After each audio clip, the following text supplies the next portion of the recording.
Bismillahirrahmanirrahim. Dear students, Assalamu alaikum. Today we are going to read the grammar tree book 7 and the topic is adjectives, not new for you. इससे पहले भी हम adjective का जो है एक video हम कर चुके हैं आज जिसमें हमने adjectives की टाइप्स पढ़ी थी और वो टाइप्स क्या थी एक छोटा सा रिविजन देख लेते हैं.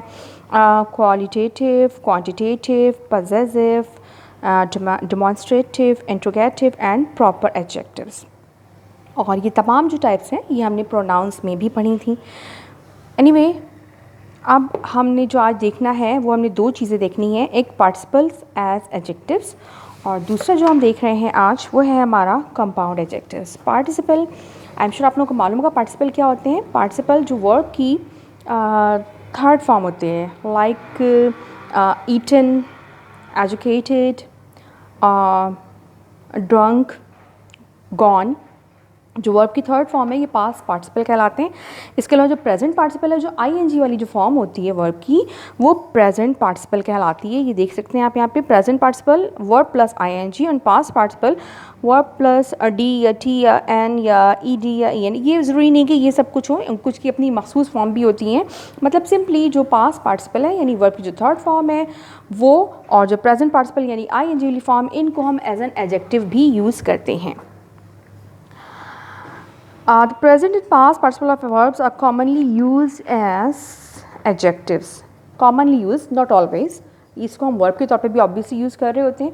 अब सेंटेंस में हमने खुद अंडरस्टैंड करना होता है कि कहाँ पे ये हमने एज एन एडजेक्टिव यूज़ किया है. मैं इंशाल्लाह आपको बताऊंगी कि किस तरह से आप इसको जज कर सकते हैं. अब एग्जांपल देखते हैं. I watch. अब वॉच जो है वो थर्ड फॉर्म, यहाँ पे सेकंड फॉर्म है क्योंकि ये जो है सिंपल पास्ट है. सिंपल पास्ट में पता है वर्ब की सेकंड फॉर्म यूज़ होती है. I watch an interesting film last night. अब इंटरेस्टिंग जो है वो इंटरेस्ट का प्रेजेंट पार्टिसिपल है जिसको हमने इंटरेस्टिंग यहाँ पे, लेकिन हमने चूँकि यहाँ पे हमने इंटरेस्टिंग, यहाँ पे देखें ये एक्टिव वर्ब नहीं है. यहाँ पे हमारा जो वर्ब है, जो वर्क हो रहा है, वर्ब आपको पता है काम जो हो रहा होता है उसको कहते हैं. तो यहाँ पे जो हमारा काम हो रहा है वो है वॉच. जो काम किया गया है वो देखने का काम किया गया है.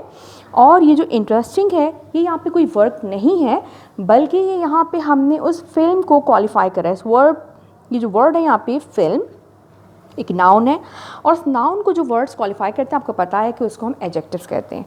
तो I watch an interesting film last night. कल रात मैंने एक इंटरेस्टिंग फिल्म देखी. तो ये जो इंटरेस्टिंग है ये यहाँ पे एज एन एडजेक्टिव यूज़ किया गया है. There was broken glass all over the floor. वहाँ पे हर तरफ टूटा हुआ ग्लास से मुराद यहाँ पे पानी वाला ग्लास, पीने वाला ग्लास नहीं, सिंपल जो ग्लास होता है यानी मटेरियल जो ग्लास होता है जिसको आप कांच कहते हैं या शीशा. There was broken glass all over the floor. वहाँ पे पूरे फ्लोर पे जो है वो टूटा हुआ ग्लास पड़ा हुआ था. अब इन दो में डिफरेंस क्या है, कहाँ पे आपने प्रेजेंट पार्टिसिपल यूज़ करना है और कहाँ पे पास्ट पार्टिसिपल यूज़ करना है, ये हम आगे देखते हैं, आपको समझ में आ जाएगा. सिंपली जो प्रेजेंट टेंस होगा या जिसमें हम किसी चीज़ की बात कर रहे हैं जो कि लाइक अभी हमने कहा इंटरेस्टिंग फिल्म, तो इंटरेस्टिंग फिल्म तो वो अभी भी इंटरेस्टिंग है ना. काम जो हमने किया वो देखा रात को था, बट अगर हम उस मूवी की बात कर रहे हैं, उस फिल्म की बात कर रहे हैं, तो वो तो अभी भी इंटरेस्टिंग ही कहलाएगी. तो वहाँ पे हमने उसको प्रेजेंट पार्टिसिपल यूज़ किया है. अब यहाँ पे जो ब्रोकन ग्लास है मीन्स ग्लास टूट चुका है, वो ग्लास अब जो है वो सही हाल में मौजूद नहीं है, ब्रोकन ग्लास है. तो यानी पास्ट में हम इसको पास्ट पार्टिसिपल हम यहाँ पे यूज़ करेंगे.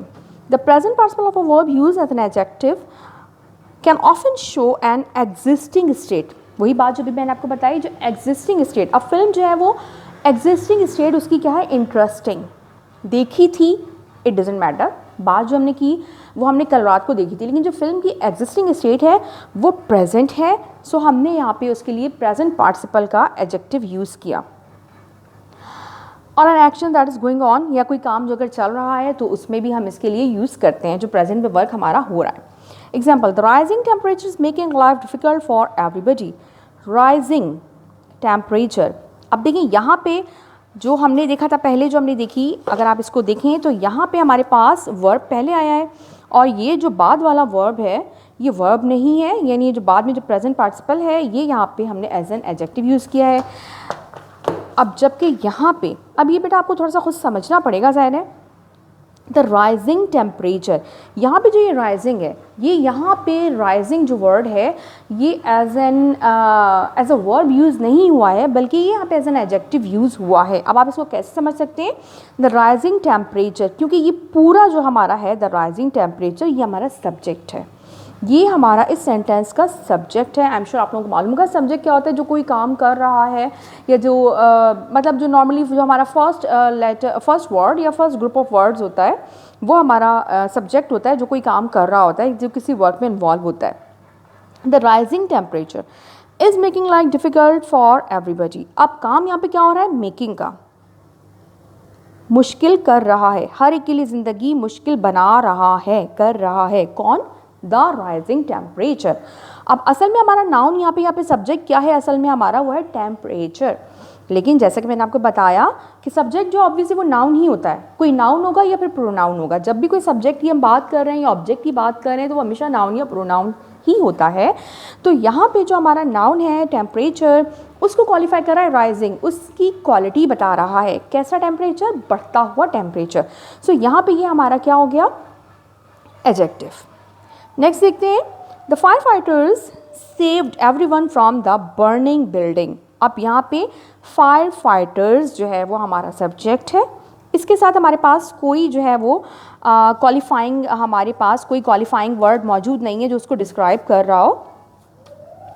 तो द फायर फाइटर्स जो हमारा सब्जेक्ट है, उसके बाद हमारे पास आ रहा है सेव्ड, उसके फ़ौरन बाद हमारे पास क्या आ रहा है? काम कोई आ रहा है, कोई वर्ब आ रहा है, कोई काम जो किया गया। Fire fighters saved, fire fighters ने बचा लिया everyone from the burning building. अब बिल्डिंग की कंडीशन या स्टेट शो की जा रही है। बिल्डिंग कैसी थी? बर्निंग। बिल्डिंग जो है वो जलती हुई बिल्डिंग। सो ये भी चूँकि प्रेजेंट है, क्योंकि बिल्डिंग की स्टेट को शो कर रहे हैं, तो ये जो है हमारा हो गया एडजेक्टिव। अब हम आ जाते हैं past participle. Past participle of a verb used as an adjective can often show an action that is complete. अब पास्ट पार्टिसिपल नॉर्मली हम वहाँ यूज़ करते हैं जहाँ पे कोई काम कंप्लीट हो चुका है, यानी जो हम नाउन के बारे में बात कर रहे हैं उस पर वो अमल हो चुका है, उसके साथ वो काम हो चुका है। लाइक हमने पहले भी देखा ब्रोकन ग्लास, यानी ग्लास जो टूटा हुआ है, टूट चुका है। अच्छा जनाब, एग्जाम्पल्स पढ़ते हैं इसकी। The excited children were quite happy with the decision. Excited children, पुरजोश, एक्साइटेड बच्चे जो हैं वो उस फैसले से बहुत खुश थे। The police claim that they have recovered the stolen goods. Police ने क्लेम किया कि उन्होंने जो स्टोलन गुड्स यानी जो चोरी शुदा माल था, स्टोलन गुड्स जो चोरी शुदा चीज़ें थीं, वो रिकवर कर ली हैं। आई एम श्योर आप लोगों को समझ में आ गया होगा। और इसकी एक्सरसाइज है जो कि ऑब्वियसली आपको खुद करनी है। इसके बाद हम नेक्स्ट आ जाते हैं। नेक्स्ट है हमारा कंपाउंड एडजेक्टिव्स। अब जो वर्ड कंपाउंड है, आई एम श्योर से आपको समझ में आ गया होगा। कंपाउंड वर्ड कंपाउंड का मतलब होता है टू ऐड और टू पुट टुगेदर, या फिर कंसिस्ट ऑफ टू और मोर देन टू सब्सटेंसेस, उसको हम कहते हैं कंपाउंड। तो इस जैसे इसके नाम से पता चल रहा है कि कंपाउंड एडजेक्टिव मीन्स ये एक से ज़्यादा एडजेक्टिव्स या एक से ज़्यादा वर्ड्स मिल के जो है वो एडजेक्टिव बना रहे हैं, ये कंपाउंड एडजेक्टिव कहलाते हैं। और इनको जो ज्वाइन किया जाता है हाइफन। हाइफन कहते हैं जो छोटी सी लाइन जिसको आप छोटा सा डैश कहते हैं, जो दो वर्ड्स के बीच में लगा रहे होते हैं, इसको हम हाइफन कहते हैं। तो ये इनकी मदद से ज्वाइन किए जाते हैं। अब इसकी एग्जाम्पल्स देखते हैं हम लोग। I have never known a more kind hearted person. अब ये काइंड हार्टेड हमारा क्या है यहाँ पे? Compound adjective. I will never wear the bottle green dress today. I will where that bottle green dress today. अब ये दैट जो है ये भी ऑब्वियसली हमारा है, तो ये भी एडजेक्टिव। ये कौन सा एडजेक्टिव है? ये डिमॉन्स्ट्रेटिव एडजेक्टिव है। अगर आप लोगों को याद हो, ये हमने यहाँ पे पढ़ा था। डिमॉन्स्ट्रेटिव में जो डिमॉन्स्ट्रेट यानी इसको पॉइंट आउट कर रहे होते हैं किसी भी चीज़ की तरफ, अब वो उसमें क्या क्या होते हैं? This, that, these, those. अच्छा जनाब, लेकिन जो हमारा कंपाउंड एडजेक्टिव है यहाँ पे वो है बॉटल ग्रीन। ये तो डिमॉन्स्ट्रेटिव हो गया। बॉटल ग्रीन है हमारा यहाँ पे compound adjective. I will where that bottle green dress today. अब ड्रेस जो है ऑब्वियसली वो हमारा नाउन है, जिसको क्वालिफाई कर रहा है, जिसको डिस्क्राइब कर रहा है, जिसके बारे में फर्दर हमें कोई इन्फॉर्मेशन दे रहा है। कौन सा वर्ड हमें इन्फॉर्मेशन दे रहा है इसके बारे में? Bottle green. तो ये हमारा हो गया यहाँ पे compound adjectives.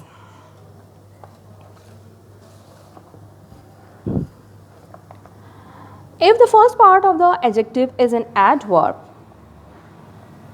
then there is no hyphen between the words that make up the adjectives. अच्छा जनाब, अब अगर हमारा जो कंपाउंड वर्ब है उसमें से जो पहला वर्ड है वो कोई एडवर्ब है तो हमने हाइफन यूज़ नहीं करना। अगर सिंपली दोनों वर्ड एडजेक्टिव हैं तो हम हाइफन यूज़ करते हैं। एग्जाम्पल देखते हैं। I came across a funnily dancing monkey. अब डांसिंग जो है वो क्या है, वही अभी जो हमने टाइप्स पढ़ी, जो क्या था, प्रेजेंट पार्टिसिपल, ये प्रेजेंट पार्टिसिपल है। और फनीली जो है ऑब्वियसली आपको पता है ये एडवर्ब होते हैं, जो एल वाई ली वाले वर्ड्स होते हैं मोस्टली ये एडवर्ब होते हैं। तो ये जो वर्ब है एडवर्ब है, वर्ड है एडवर्ब, और ये है हमारा present participle as an adjective use हो रहा है। तो यहाँ पे हमने हाइफन यूज़ नहीं किया। I notice the carefully clean kitchen in the house. मैंने उस घर में बहुत केयरफुली क्लीन किया हुआ किचन नोटिस किया। तो अब ये देखिए केयरफुली जो एडवर्ब है और क्लीन जो है हमारा पास्ट पार्टिसिपल है जिसको हमने एज एन एडजेक्टिव यूज़ किया है।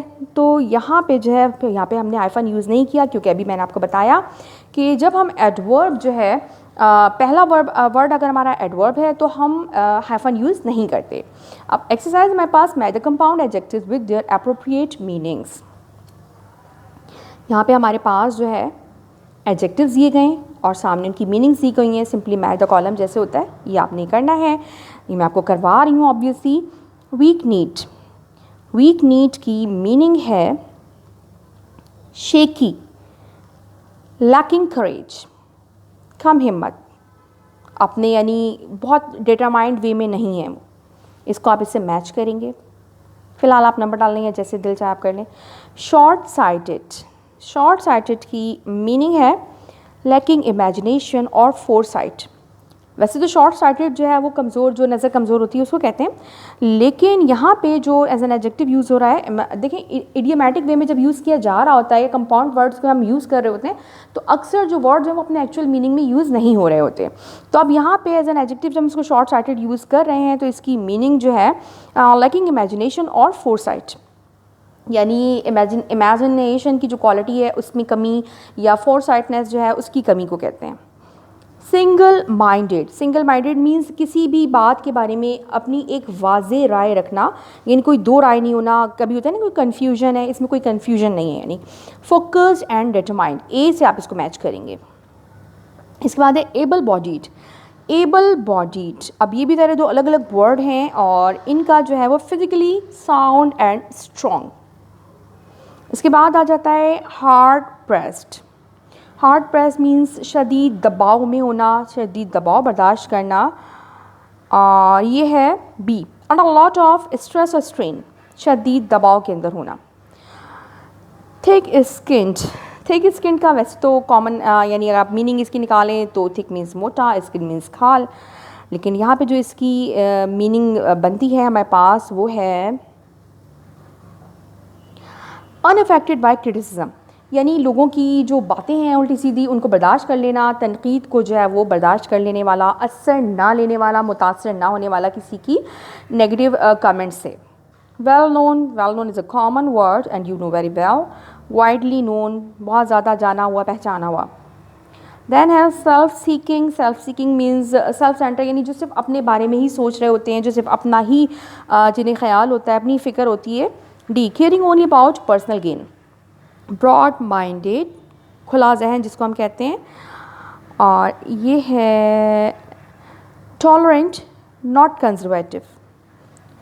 कंजर्वेटिव मीन्स खुले जहन का, खुले दिल से हर चीज़ को एक्सेप्ट करने वाला। हार्ड नोज्ड, रियलिस्टिक बिल्कुल उसके सामने है। And determined, tough minded. अब नीचे जो इसकी है एक्सरसाइज वो हमें करना है fill in the blanks with the compound adjective from exercise D. अब ये जो एक्सरसाइज डी है ये बेटा आपने कॉपी में नहीं करनी है, बिला वजह में इसको कॉपी डाउन मत कीजिएगा, इसको आप यहीं पे कर लीजिएगा। यहाँ पे आप इसको मैच कर लें, कलरिंग से मैच करें या जैसे भी मैच करें, इसको आपने यहीं पे करना है। ये जो एक्सरसाइज है एक्सरसाइज ई, ये आपको अपनी कॉपी में करनी है और एक्सरसाइज सी जो है ये भी आपको अपनी कॉपी में करनी है। We need to carry heavy parcels to the car.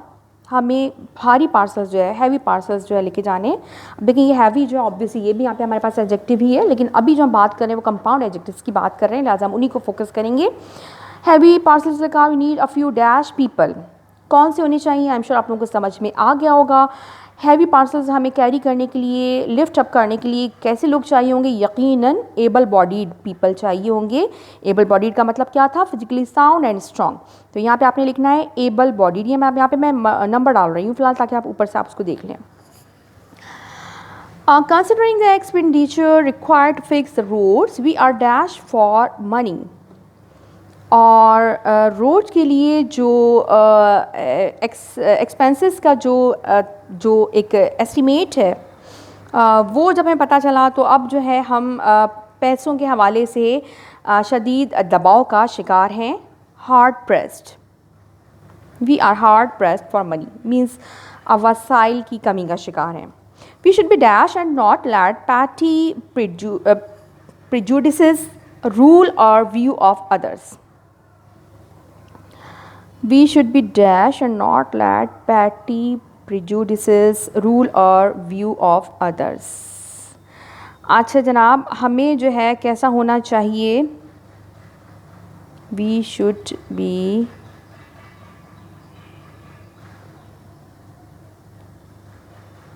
be thick skinned. Number 6, हमें यानी लोगों की बातों को, थिक स्किन का मतलब क्या था?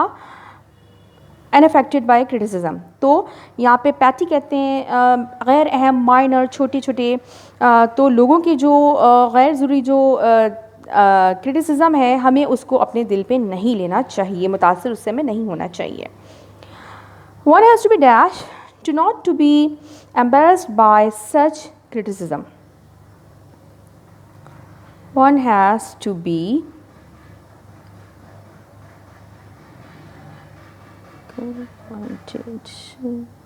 one has to be broad-minded. Number 9, to not to be embarrassed by such criticism.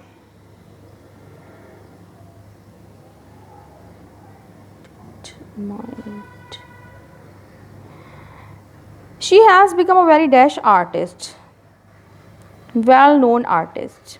We need to finish this project, so let's get down to it with a dash attitude. With a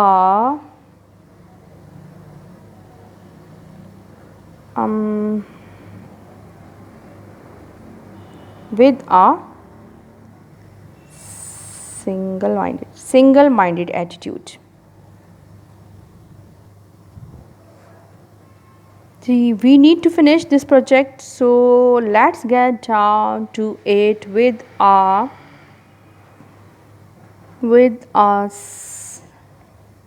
single-minded. We need to finish this project, so let's get down to it with a single-minded attitude. हमें जो है ये project मुकम्मल करना है, लिहाजा हमें उसके लिए बहुत ज़्यादा फोकस्ड और डिटरमाइंड होना चाहिए।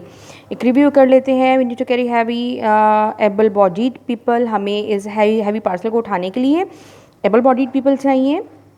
और considering the expenditure required to fix roads, we are hard pressed. We should be thick skinned and not let petty prejudices rule our view of others. One has to be, I think ये broad minded नहीं, it's wrong, sorry. One has to be hard nosed. One has to be hard nosed. Hard nosed की meaning क्या थी हमारे पास? Realistic and determined, tough minded. यानी हमें tough minded होना चाहिए, हमारे अंदर इतनी जो है वो एबिलिटी होनी चाहिए कि हम लोगों की छोटी छोटी जो क्रिटिसिज्म है उसको बर्दाश्त करके उसको यानी हम अपने जो भी हमारी सोच है उस पर नज़रअंदाज ना होने दें।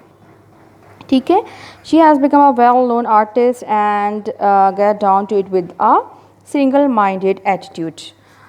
आई एम श्योर आप लोगों को समझ में आ गया होगा कि आप लोगों को करना क्या है।